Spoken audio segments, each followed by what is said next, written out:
Saudações, começa agora o programa Hora do Debate aqui na Strong Life. Muito obrigado a todos que acompanham o nosso programa através da DSTV, canal 707, GoTV, canal 92, TV Cabo, canal 12, e a todos que acompanham o nosso programa ao vivo através da nossa página do Facebook, que é Strong Life, onde podem interagir conosco colocando as vossas dúvidas, as vossas perguntas relativamente aos temas que nós iremos abordar no dia de hoje. Eu sou teofilósofo e mestre José Massango, autor das obras A Mente de Deus, Enciclopédia de Conhecimento e o Mar da Sabedoria. Podem seguir a minha página do Facebook, que é Filósofo José Massango, onde podemos conversar em torno de vários assuntos. No dia de hoje tem convidados especiais. Tenho o pastor Fernando Chaú, que ele que é presidente da Colé, e também temos reverendo J.C. Maloa, ele que é o secretário-geral da Colém, que vão nos ajudar a debater em torno de uma temática pertinente. Para já, irei saudar os meus convidados especiais, começando com o reverendo J.C. Maló. Reverendo, saudações. Calorosas saudações, saúde a todos na paz do nosso Senhor Jesus Cristo, e queremos agradecer pela oportunidade de estar aqui, que Deus possa realmente nos encher da sua sabedoria para que possamos sair todos aqui repletos da sua presença. Que seja abençoado aí, e estamos para debater. Vamos lá. Obrigado, reverendo J.C. Maló. Pastor Fernando Chaú, saudações. Boa tarde a todos, internautas e aqueles que nos acompanham, telespectadores. E boa tarde a si também, Massango. Boa tarde, meu colega de painel, reverendo Maloa. E pronto, agradecer a oportunidade de estar aqui. E é sempre um desafio, né? Mas também uma honra poder estar aqui para interagir e debater assuntos que nos tocam todos. Obrigado. Obrigado, pastor Fernando Chaú, reverendo J.C. Maló. A todos que acompanham o nosso programa através da nossa página do Facebook, podem partilhar o nosso programa para que possa alcançar mais pessoas. Podem colocar o vosso like, podem colocar os vossos comentários, as vossas dúvidas relativamente aos temas que nós iremos abordar no dia de hoje. Pastor Fernando Chaú, reverendo J.C. Maló, antes de passar para o nosso tema central de hoje, que tem a ver com os líderes eclesiásticos, isto é, aos desafios dos líderes eclesiásticos na atualidade. Há aqui assuntos que mexeram com a nossa sociedade durante o final de semana. Temos o primeiro assunto, que tem a ver com a formação do curandeirismo via online. Gostaria de ouvir a posição dos pastores em torno disso, de uma forma bem breve. Vimos essa situação nas redes sociais, onde agora passaremos a ter uma formação online dos curandeiros. Reverendo J.C. Maló, de uma forma breve, qual é o seu comentário em torno deste assunto? Eu até estava aqui rapidamente a tentar procurar o panfleto, também vi no grupo da Colem, né? Sobre essa formação. O que eu acho ali é que, de facto, aquilo não é uma formação. Até porque parece que onde foi postado aquilo, a pessoa depois disse que não substituía o bater dos batuques, né? Aquela formação presencial, né? E outro aspecto também muito importante ali que é importante frisar é que aquela formação ela toca aspectos muito superficiais da questão do curandeirismo. A pessoa que se inscrever naquilo não vai de facto aprender na essência o que é o curandeirismo. Os aspectos que estão ali versados não são aspectos fulcrais da formação. Então aquilo ali é mais uma charlatagem, não é? Dentro do próprio seio do curandeirismo. Aliás, o curandeirismo em si, ela baseia-se na charlatagem. No entanto, dizer que vai haver uma formação online como tal, porque vai-se aprender qual é o significado das capulanas, acho que é uma das coisas, um dos temas, o significado das capulanas, há remédios, alguns remédios essenciais, está-se muito longe da verdadeira face do curandeirismo. Só para terminar o meu pensamento aqui, eu no domingo passado estive a falar sobre isso e expliquei que o curandeirismo é o ocultismo, e no ocultismo não se revelam segredos. a pessoa que vai dar a formação não vai revelar segredos profundos da profissão. Aqueles segredos, é por isso também ela ali sugere que tenha que ser alguém com chamado. E mesmo assim, não vai ser online que ela vai passar os segredos do ofício.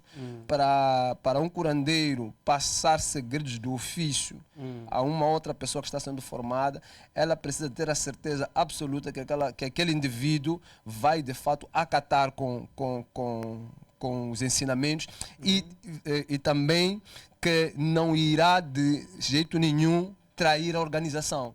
É por isso que é um grupo muito fechado. Geralmente não é todos os dias que tu vais encontrar um curandeiro, por exemplo, que vai aparecer na televisão e vai falar, um curandeiro, por exemplo, que se converteu, que saiu daquele meio, que vai chegar aqui falar dos segredos do ofício. Eles fazem questão, como qualquer outra máfia, faz questão de que os segredos fiquem dentro da organização.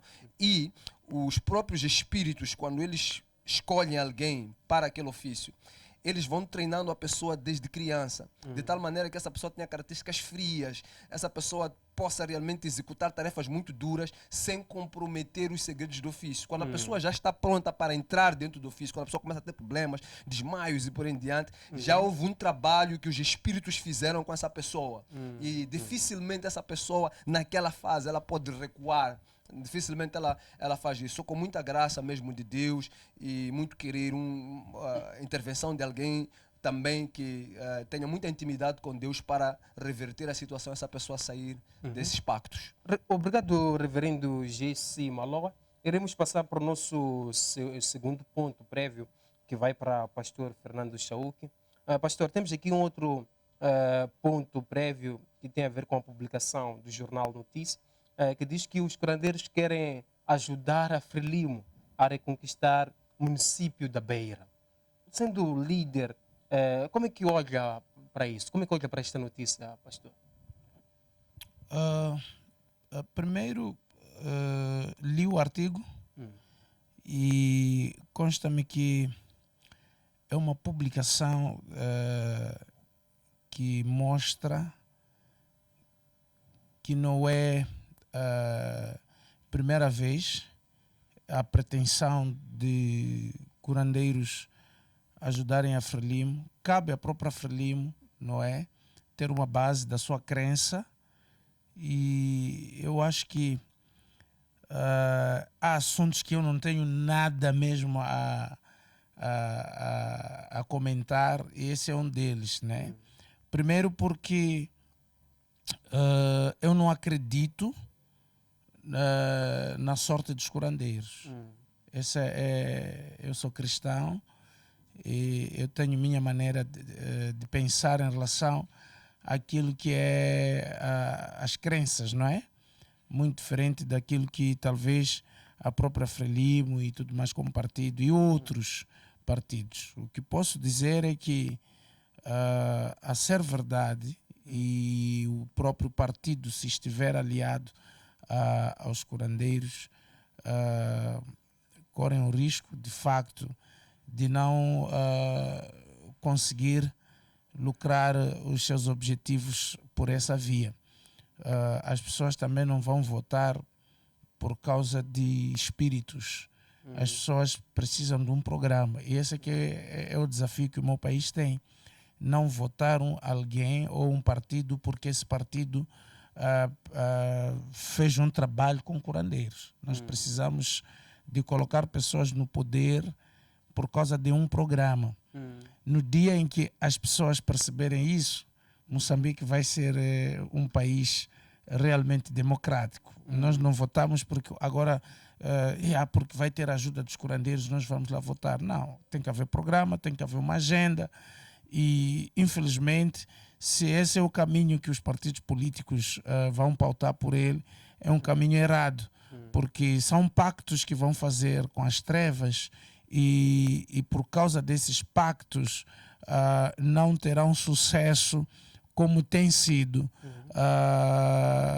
como temos vivido ao longo de todos esses anos. Todos os pactos que eles fazem, todo o apoio com as trevas, nunca trouxeram sucesso para este país. Continuo acreditando que Feliz é a nação cujo Senhor é Deus.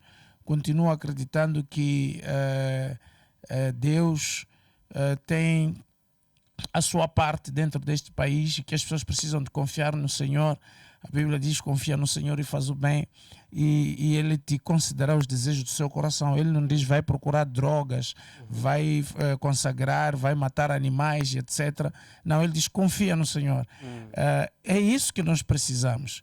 E infelizmente nós temos líderes que se identificam com curandeiros e por conta disso podem já estar a mostrar como é que eles fazem, como é que funcionam, o que é que sustenta as suas lideranças e aquilo que eles fazem. E é um sinal para nós podermos perceber se estamos a ser liderados por pessoas que realmente são competentes, escolhidos por Deus, ou estamos a ser liderados por pessoas que são os seus tronos são sustentados por demônios, pela feitiçaria. Então, para mim, as pessoas precisam de observar tudo isto. E, acima de tudo, a igreja em Moçambique precisa de observar tudo isto e tomar uma posição séria. E é isso que eu penso que interessa nos conversar dentro de vários desafios. É este desafio de preparar uma igreja equilibrada, que vai saber ser e estar em meio à vida política e saber tomar uma posição séria na decisão de quem deve nos liderar. Eu penso que basta, já chega, já sofremos o bastante, já vimos esses curandeiros a serem usados nas inaugurações de tudo que nós conquistamos neste país, já vimos isso, e se for a ver, são os curandeiros que inauguram as nossas infraestruturas. E quando há acidentes, esses acidentes que acontecem no nosso país afetam mais a própria infraestrutura. Portanto, nós temos um Deus fraco e falso, que eles confiam, que consagram as coisas e entregam na sua jurisdição espiritual, e esse Deus não tem capacidade de proteger aquilo que diz que ele mesmo foi lhe dado de direito. Então, é hora de pensarmos, se esses curandeiros já vêm consagrando, os nossos líderes já vêm consagrando estradas, infraestrutura e demais, e ao mesmo tempo esses demônios não conseguem sustentar aquilo que lhes foi confiado, não acha que é tempo de mudar? É tempo de nós começarmos a pensar diferente. Eu diria, vai ser muito difícil para pessoas conscientes, tementes a Deus, amantes a Deus, irem votar nesse tal partido que já declarou que nós confiaremos nos curandeiros para nos colocar no poder. Isso aí, eu não posso fazer isso. Eu até prefiro que me governem sem legitimidade. Sabe o que é que isso significa? Significa que não lhes votar e não ganharem pelo voto e usarem essas manobras todas e outras para se manterem no poder.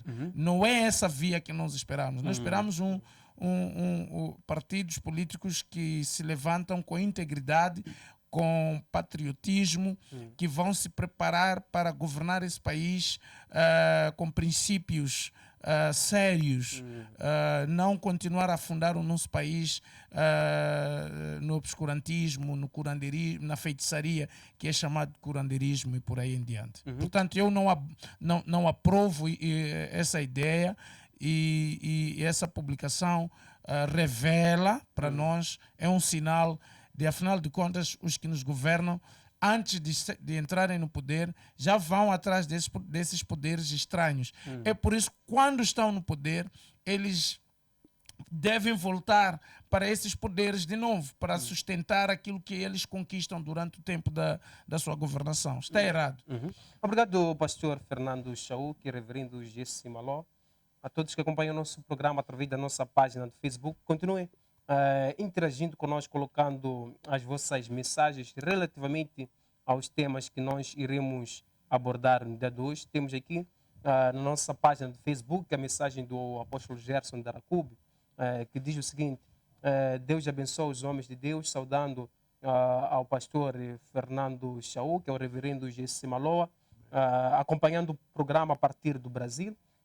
temos aqui a mensagem do pastor Daniel Mabunda, que diz o seguinte: a paz, Massango, a paz toda a equipe, a paz aos convidados. Temos aqui o apóstolo, temos o Aizmeni Roga a dizer que está a acompanhar o nosso programa, está atento e está para aprender. Temos Silva Kwam, que diz o seguinte: aleluia, louvado seja Deus. Continuem interagindo conosco, colocando as vossas mensagens na nossa página do Facebook, partilhando o nosso programa para que possa alcançar mais pessoas.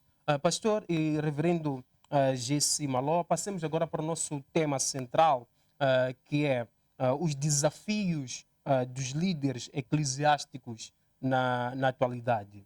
Começo com o reverendo Gessi Maló. Reverendo, nós nos encontramos num tempo onde, em algum momento, há muitos desafios para os líderes.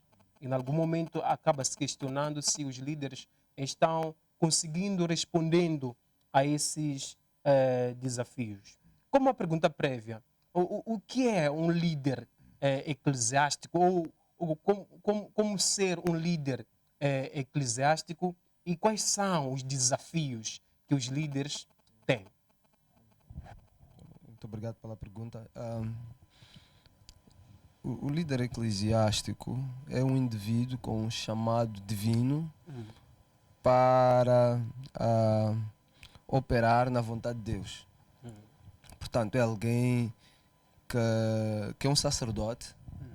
Dentre os sacerdotes, é chamado especificamente para liderar um grupo de sacerdotes, porque se a gente vai ao livro de Pedro, a Bíblia diz que todo crente é um sacerdote. Isso é muito importante ficar claro, porque às vezes as pessoas vão para a igreja e pensam que é só chegar lá, ficar sentado, ouvir palavra. Não, todos nós somos sacerdotes e temos esse chamado universal para nos tornarmos sacerdotes por meio daquele que nos chamou das trevas para a sua maravilhosa luz. E nesse aspecto nós somos chamados de sacerdotes reais. No entanto, nem todos podem estar à frente, encabeçar o movimento de sacerdotes. Tem que haver organização na igreja. Foi assim no primeiro século. E seria o líder eclesiástico aquele que, dentre os seus pares, fosse revelado pelo Espírito Santo. E isto também é muito importante, porque tem que ser, não pode ser algo de um grupo de amigos em que a gente vai achar que o Massango, porque tem melhor eloquência, ele pode liderar o movimento. Não, tem que ser o Espírito Santo chamando este indivíduo. Portanto, tem que haver uma revelação do Espírito Santo e uma consagração por imposição de mão. O processo para isso tem muitas fases, dependendo de caso a caso. No entanto, quando Deus quer levantar alguém, Ele cria condições para que todos vejam que, de fato, essa pessoa tem uma visão específica sobre para onde é que Deus quer levar o barco. E aí há um aspecto muito importante, que é a confirmação. A confirmação geralmente não vem do seio das pessoas que decidem levantar a pessoa. Isto é, se estamos aqui um grupo de 10 ou 20, estamos a orar pela consagração de alguém, achamos que é este o indivíduo que realmente pode liderar o movimento. A confirmação de que é aquele indivíduo de fato que Deus escolheu não há de vir daqueles que conhecem. Há de sempre vir de um estranho, alguém de fora que vai receber alguma revelação da parte de Deus ou alguma indicação da parte de Deus que de fato abona que aquela pessoa lidere este processo. Então, seguir estes mecanismos todos, por vezes, traz problemas, traz conflitos, principalmente nos dias de hoje em que as pessoas querem rapidamente liderar a igreja. O ponto ali é, eu quero estar à frente, eu quero ser o líder, quero ser o cabeça. E às vezes nós colocamos alguém à frente porque ou é o melhor pregador, ou tem a melhor aparência, ou tem a melhor eloquência, mas não olhamos para os aspectos espirituais do chamado. Que nem sempre o líder vai ser a pessoa que vai estar a liderar o grupo, vai ser a pessoa que de fato vai estar à frente, vai estar a pregar ou vai ter visibilidade. Vezes há em que o líder, a pessoa que está no movimento, é a pessoa até menos visível de todas, mas ela é o cérebro, é o cabeça do grupo. É ali onde Deus deposita a confiança sobre o mover do Espírito para que aquele grupo possa andar na sã doutrina. Então, posto isto, eu identifiquei 5 desafios que para mim saltam à tona quando tratamos sobre esse assunto. É claro que há de haver um e outro aqui que vai se interligar, mas estes 5 aspectos para mim são preocupantes. Não vamos debater ponto por ponto. Quando eu estiver a fazer a minha oratória, vou sempre fazer assim uma miscelânea por uma questão de economia de tempo. Mas o primeiro desafio que eu identifiquei quando fiz uma análise sobre o tema é doutrina. Há um grave déficit doutrinário nos líderes. E esta questão de doutrina tem que ver também, a doutrina está ligada à formação. E quando a doutrina não é solidificada, tu tens outros problemas que advêm, que é, por exemplo, a questão das heresias e também a questão da apostasia. Muitos dos líderes, eles estão apostados ou são heréticos porque não têm doutrina. E quando nós lemos as Sagradas Escrituras, nós encontramos várias escrituras que dão ênfase à questão da doutrina. Paulo é um dos que muito bate quando levanta líderes, Timóteo, Tito, ele bate nessa tecla, porque a questão da doutrina ela é essencial para todo o fluir da presença de Deus e vontade de Deus na vida de um líder. Se o líder não tem doutrina, se ele não está muito bem assente, ele perdeu a rocha, porque a doutrina é o verbo é Cristo. O segundo aspecto que eu acho que é um grande desafio, que também está ligado ao primeiro, é a questão da essencialidade da igreja. A igreja não é vista como um serviço essencial. E este desafio traz consigo várias consequências. É que quando a igreja não é vista como um serviço essencial, perde-se o norte da bênção em relação à nação como tal. É importante que as pessoas, a própria nação, tenham um reconhecimento da essencialidade da igreja e do homem de Deus. Quando isso se perde, a nação está perdida. Veja só, por exemplo, na Bíblia, nós temos alguns homens de Deus que não viviam dentro da nação de Israel, porque Israel tinha perdido a essência ou a essencialidade dos profetas. E aí Elias teve que sair para viver em Querite. Eliseu tinha que viver afastado da sociedade. E quando quando ia no meio da sociedade, quando ministrava para a sociedade, era uma bênção. Mas sempre de fora para dentro. O João Batista também foi a mesma coisa. João Batista ficava no deserto, as pessoas tinham que ir lá. Porque tinha-se perdido a essencialidade da igreja. Nós temos feito muitos programas sobre isso, né, Chauk? Questão da essencialidade. E nós estamos sempre a dizer, na época de Covid-19, nós fomos dizendo que a igreja é um serviço essencial, não se pode fechar a igreja por causa dos benefícios que a mesma traz. Esse tema que trouxe, esse tema prévio, é um aspecto que está ligado também à questão da essencialidade. Quando se leva curandeiros para ministrarem ou para consagrarem infraestruturas, é porque se perdeu a essência da a tautologia, a essência da essencialidade da igreja. E este aspecto de se perder esta essencialidade traz consigo, como eu já disse aqui, vários problemas que por exemplo, hoje está a chover e as pessoas não conseguem andar, é problemático, as infraestruturas se destroem. Temos guerras neste país, temos muitos problemas que não devíamos estar a enfrentar se de fato a igreja fosse um serviço essencial. Bate-se, rouba-se na igreja hoje, coisa que não acontecia há algum tempo atrás. Nós temos que nos gradear por completo. Invade-se, polícia entra na igreja, invade a igreja. Né? As pessoas não têm respeito pela igreja. Terceiro, a união com Cristo. A união com Cristo é que vai determinar até que ponto é que esta igreja que nós estamos chamando de igreja está se movendo no propósito de Deus nesta dispensação. O que acontece é que as pessoas estão unidas com a igreja. Quando falo de igreja, estou a falar de congregação. Com a congregação. Estão unidas com o pastor, com o profeta, estão unidas com a malta, mas elas não têm união com Cristo. E aqui eu estou a falar exatamente dos líderes. São líderes que se auto-levantaram. Se você tenta perceber de onde é que ele vem, qual é o histórico dele. Um líder precisa de histórico. Até um líder político, você tem que ver o histórico dessa pessoa, não pode aparecer do nada. Então, há um certo histórico que tem que se procurar num homem de Deus, que demonstra o que traz é visível esta união que esse indivíduo tem com Cristo. Quarto aspecto, falsos profetas. Falsos profetas é um outro grande desafio. Por quê? Porque eles misturam-se como lobos no meio de ovelhas. Então, as pessoas que olham de fora para a igreja, elas já ficam sem saber se aquele indivíduo ali é ou não é. Estamos aqui, pastores, as pessoas já ficam sem saber, mas será que ele é ou não é? Até ali uma igreja que abriu ontem, ela é ou não é? Então, falsos profetas é também um grande desafio da liderança. E o quinto e último, a perseguição às igrejas. Eu já fizemos um programa aqui sobre isso, que Moçambique já foi enquadrado na lista dos 50 países mais perseguidos.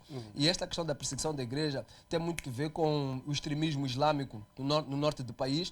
Nós não queremos só pregar no sul, nós queremos entrar em Cabo Delgado, Nampula e pregar a palavra. No entanto, há muitos irmãos que estão a morrer lá por via desses desafios que estamos aqui, que estou aqui a mencionar, que tem que ver com a perseguição às igrejas. E ligado a isto, temos também a lei da liberdade religiosa, temos também a lei de branqueamento de capitais, que as pessoas já começam a olhar para a igreja como um foco de lavagem de dinheiro. Então, tudo isto cai no que nós chamamos de perseguição à igreja. Na minha ótica, esses são os 5 maiores desafios que a igreja de Moçambique tem enfrentado. Obrigado, reverendo J.C. Maloa.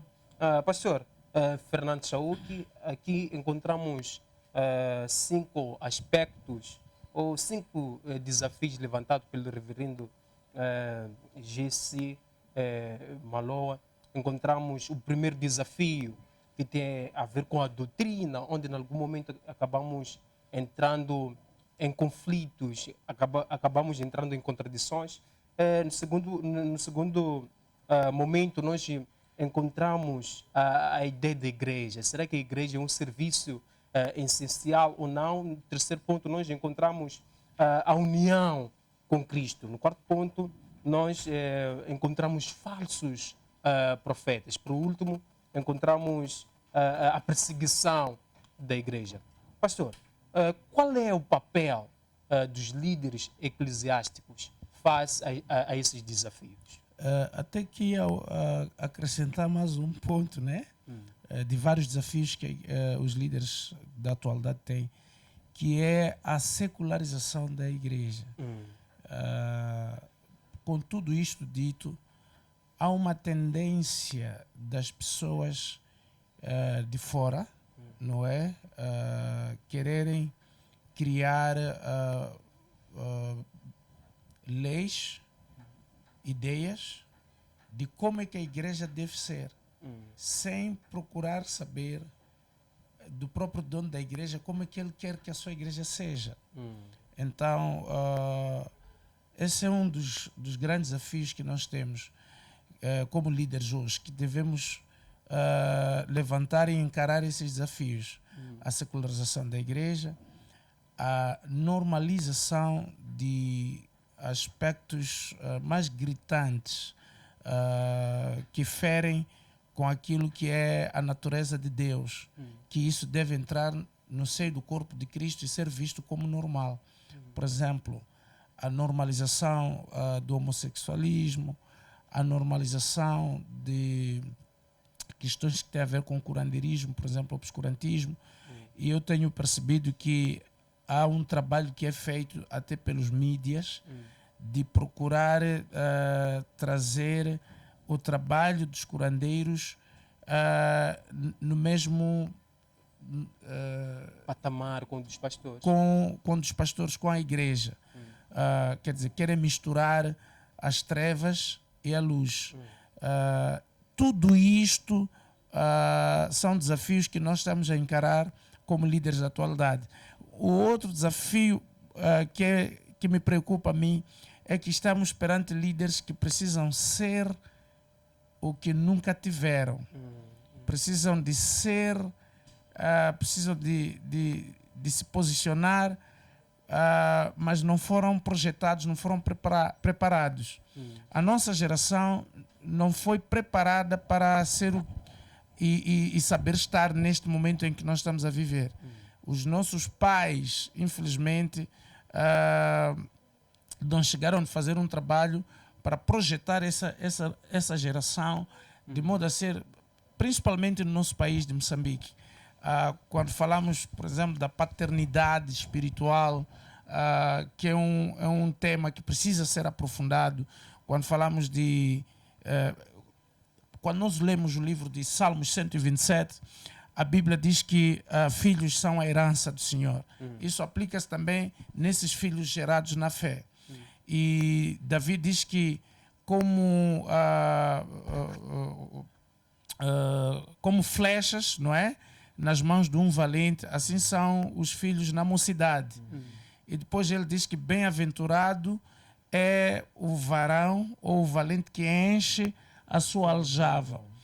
Os líderes da nossa geração são flechas não bem afiadas.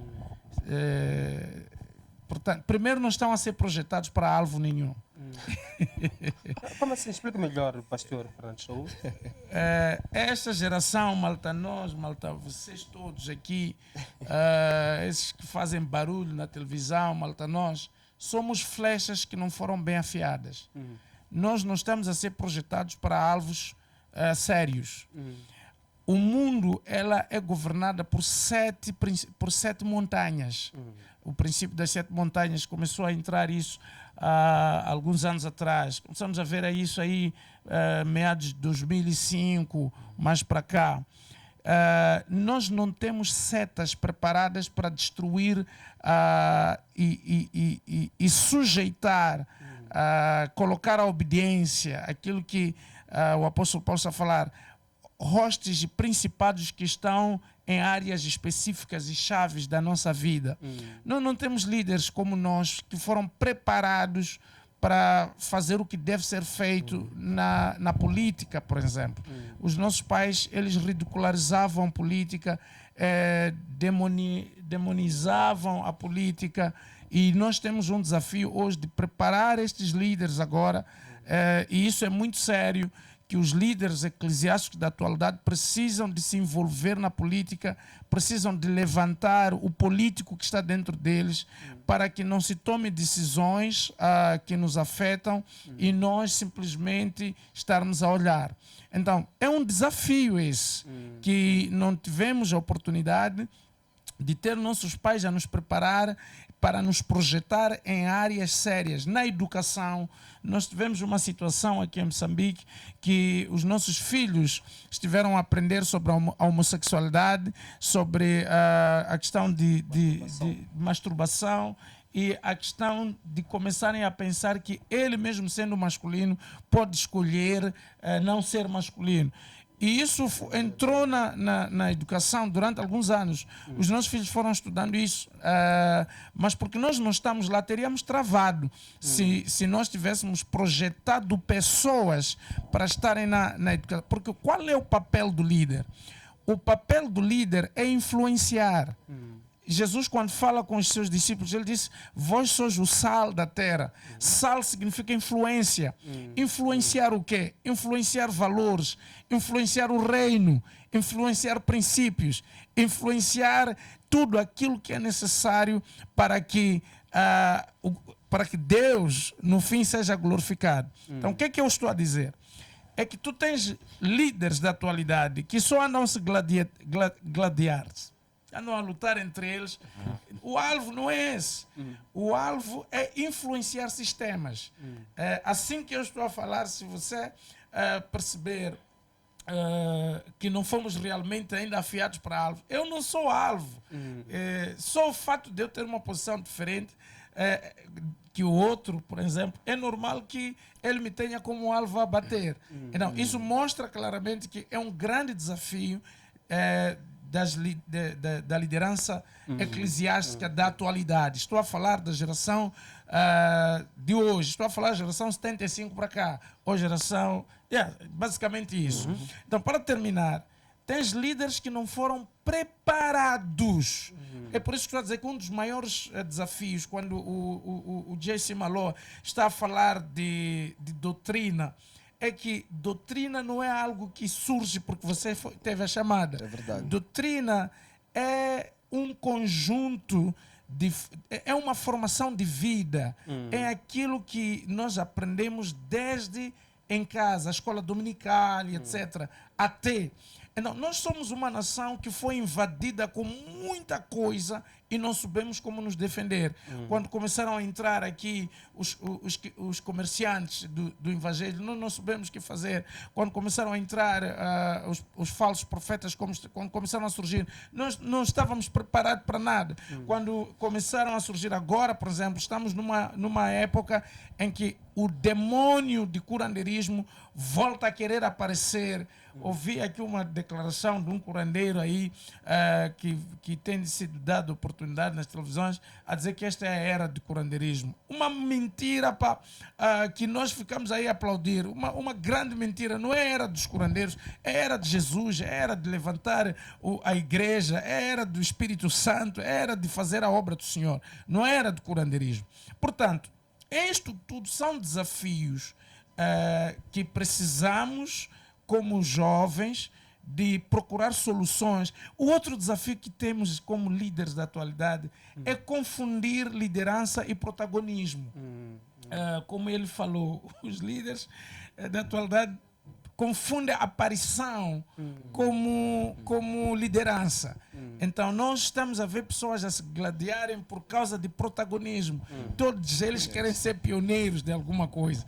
Ouve lá, pioneiro é Deus, no princípio era o verbo, e o verbo se fez carne, e o verbo... Quer dizer, Deus é que criou todas as ideias, ele pode revelar a ti, revelar a um, revelar... Isso mostra que nós estamos... eu sei que isto é contraditório, dizer que nós estamos, não fomos ainda bem cozinhados. E não temos outro tempo, por exemplo, para você ser alguém e causar algum impacto, tem que ser nesta fase da juventude. Samora Machel era jovem, João Quixissano era jovem, Eduardo Mondlane era jovem. Estou a falar na arena política. E vamos lá falar só na arena espiritual. Todas as pessoas que Deus chamou e usou na Bíblia, 99% deles não eram velhos. Eram crianças, eram adolescentes, eram jovens, porque é essa fase que Deus usa as pessoas. Jeremias era jovem, Davi era jovem, Samuel começou com criança a ser doutrinado como criança na casa do Senhor, excepto Adão, que já foi criado adulto, não é? Mas vais perceber que tudo tem que ter uma base, temos que ser preparados e não há outro tempo, é agora. Temos que correr contra o tempo, ser o que não tivemos. Esse é um dos grandes desafios que a liderança de hoje tem. Obrigado, pastor Fernando Chauk, e a todos que acompanham o nosso programa através da nossa página do Facebook. Continuem interagindo conosco, colocando as vossas mensagens através da nossa página do Facebook. Temos aqui uma mensagem do Silva Temp, que acompanha o nosso programa diretamente dos Estados Unidos da América. Diz saudações, amo-vos. Nosso muito obrigado, Silva. Volto agora com o reverendo Gessi Maloa. Reverendo, olhando para a questão dos desafios, em algum momento o pastor Fernando Chauk fez menção às flechas. Nós encontramos líderes que em algum momento são equiparados com flechas. E essas flechas não estão bem afiadas. Em outras palavras, nós temos líderes não preparados, que em algum momento acabam virando gladiadores. Reverendo, como é que olha para isso? Porque em algum momento nós, na doutrina, encontramos uma contradição profunda. Temos aqui, por exemplo, a mensagem do pastor Daniel Mabunda, que diz o seguinte: gostaria de saber do reverendo Gessi Maloa com que fundamento bíblico ontem teria diabolizado o uso de óleo e água e outros elementos que sempre foram usados, sendo que várias passagens bíblicas encontramos essas práticas. Tiago, capítulo 5, versículo 14. Como é que olha para isso, reverendo Gessi Maloa? Sim, o ponto é, eu concordo com o que o pastor Chauk disse, mas tem um aspecto: será que estes jovens eles querem realmente serem afiados? Essa que é a grande questão, porque muitos deles não estão dispostos a isso. Eu interajo muito com jovens. Eu sou jovem, mas tem outros muito mais jovens que aproximam-se para mim, principalmente os que enveredam pelo ministério profético, principalmente esses. Tenho recebido muitos jovens que, através de impactação, eles às vezes vêm até comigo e querem ter algum conhecimento, algum aprendizado em relação à doutrina. Porque muitos desses aí, às vezes, eles são encontrados no meio da rua, alguém diz: eu estou a ver alguma coisa em você, acho que você dá para servir e tudo mais. Levam para alguém que faz uma imposição de mão e a pessoa começa a ter revelações e acha que já pode entrar para o ministério. Quando tu entras para o ministério, os desafios que o ministério em si traz, não é? são muito contrários àquilo que é a concepção que eles têm, que eles trazem. Porque muitas pessoas pensam que o ministério é mil maravilhas. As pessoas têm na sua cabeça que estar no ministério, ser pastor, é entrar na igreja, ter uma multidão de pessoas que te servem, pregar uma palavra e as pessoas gritarem aleluia, e depois colocar o cesto da coleta e as pessoas trazerem dinheiro, e você pegar a mala de dinheiro e sair cheio de dinheiro. Está entendendo? É por isso que estes jovens estão muito preocupados com fatos, estão muito preocupados com relógios, estão preocupados com carros, estão preocupados com vídeos e por aí em diante. Porque esta é a imagem que a teologia da prosperidade e também alguns charlatões e tudo mais foi vendendo. Mas o ministério, na verdadeira essência, quando você entra para o ministério e percebe o que é ministério, o que é doutrina e tudo mais, é um sacrifício. O voto que a gente faz é de morte. Você, quando entra para o ministério para pregar a palavra, para ser pastor e tudo mais, é um sacrifício terrível. A gente sacrifica as nossas vidas, sacrificamos já a família, tiramos de nós o que não temos. Okay? São noites e noites de sacrifício, é muito pesado. E este preço, quando Jesus Cristo foi falando sobre isso, em Lucas 12, depois em Lucas 9, depois em Lucas 14 também, ele dizia assim, se alguém quiser me seguir, negue-se a si mesmo, carregue todos os dias a sua cruz e me siga. Pois quem quiser salvar a sua vida, perderá, mas quem perder a sua vida por minha causa, salvará. Então, tu não podes seguir Jesus se tu amas as coisas mais do que amas a Deus. É um caminho, é carregar a cruz. A cruz é o quê? O símbolo de cristianismo é cruz. Cruz é o quê? É morte. Estás a perceber? Então, indo para a questão doutrinária, eu tive o privilégio, eu posso dizer que tive o privilégio de passar por várias escolas bíblicas e depois fazer uma consolidação e dentro do ministério que estou a liderar agora, ter uma visão mais aberta sobre o que é bom, o que é mau, o que podemos seguir, o que não podemos seguir. Muitos não tiveram isso. Muitos se tornaram líderes. Estão a sair, por exemplo, da Igreja Universal. E a única coisa que eles têm é a Igreja Universal. É por isso que uma bunda questiona sobre água. Porque a única coisa que ela aprendeu, de facto, foi vender água, vender óleos, ou fazer aqueles fogo, sei lá das quantas, aquelas campanhas, né, que eles fazem para motivar as pessoas tirarem dinheiro. Se você está vindo, por exemplo, de uma escola dessas, de facto, vai ser muito difícil você assimilar o que é que nós estamos aqui a tentar explicar. Não tens dois pesos, duas medidas. Eu tive a graça de felizmente passar por 3 escolas. Eu sei como é que um calvinista pensa, eu sei, e já sentei com ele, eu entendo o que ele pensa, sei como é que pensa um arminiano, já estive com ele, sei como é que pensa um sensacionista, já estive entre sensacionistas, sei como um pentecostal pensa, já estive entre eles e já recebi a impactação e a visibilidade do que é ser. Quando tu não passas por esse tipo de experiências, tu não és submetido a isso, okay? É muito difícil solidificar, ter uma doutrina sã. Outro aspecto muito importante em relação à questão doutrinária, que é um dos desafios que a nossa liderança aqui, muitas das vezes, tem que trazer, é que a busca pelo conhecimento e a verdade é uma busca incessante. E você tem que fazê-la de coração e mente aberta. Não podes vir com bias para Deus. Eu já sei. A primeira coisa que Deus faz quando Ele te chama para o ministério é te despir. E Ele começa a te ensinar de zero. E às vezes conceitos que você já trazia, eles ficam todos deturpados. É o que Deus faz a um verdadeiro líder. Quando Deus me chama para o ministério, uma das primeiras coisas que eu perguntei a Deus é o que eu vou ensinar às pessoas? Qual é a doutrina que tu queres que eu leve? Porque eu fui consagrado pelas presbiterianas e pela Assembleia de Deus, que são 2 igrejas com doutrinas completamente opostas. Okay? Uns são calvinistas, outros são arminianos, uns são pentecostais, outros são sensacionistas. Mas eu tenho líderes das 2 igrejas, tanto da Assembleia de Deus, tenho pessoas que respondem, e como da presbiteriana também tenho pessoas que respondem. E essas pessoas visitam o ministério. E eu tenho que explicar a essas pessoas porque que, por exemplo, nós não fazemos batismo de crianças, não é? Quando, por exemplo, os presbiterianos fazem batismo de criança. Então, para você superar isso, tem que levantar um conceito, tem que ter um conceito muito importante e intrínseco em você. A Bíblia tem que ser essencial. Você não pode seguir, se alguém me diz uma coisa que não é bíblico, okay? Que não conta respaldo bíblico, independentemente se a coisa está sendo ensinada há 1000 anos, me desculpa, querido, mas eu não vou seguir o teu caminho, porque não é bíblico. Agora, olhando para a questão da da revelação, água, revelação. Não, a revelação, ela tem que ter respaldo bíblico. Deus não vai te revelar, Deus não se contraria. Deus não te vai revelar algo que não tenha respaldo bíblico. Porque a Bíblia é o verbo. Portanto, se Deus quer falar contigo, Ele não vai fugir à questão da Bíblia. Somos todos revelados. Sempre que a gente prega, há uma revelação nova que vem.